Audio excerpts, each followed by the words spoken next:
CDS exam में दो सवाल पूछे जाते हैं बहुत ही आसान और बच्चे अक्सर इनमें कैलकुलेशन मिस्टेक कर देते हैं और सवाल गलत हो जाता है।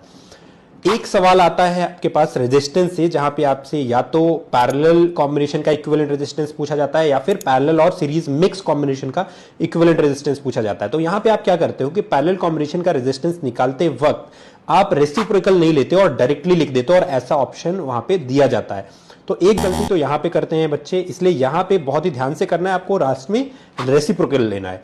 दूसरा, एक साउंड टॉपिक से एको वाला क्वेश्चन आता है जिसमें आपसे ये सवाल पूछा जाता है कि अगर आप एक जगह पे हो और वहां से किसी एक सर्टेन डिस्टेंस पे कोई एक पहाड़ी है और वहां पे आप चिल्ला रहे हो या आवाज वहां तक जा रही है तो एको होकर के और वापस आएगी, कितना टाइम लगेगा, something like that.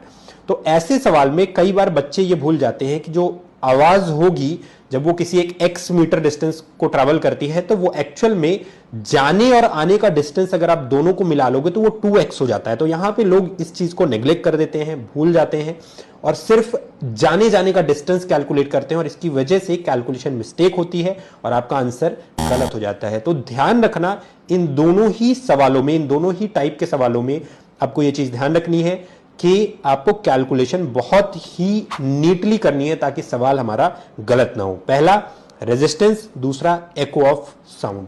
Thank you so much. जय हिंद।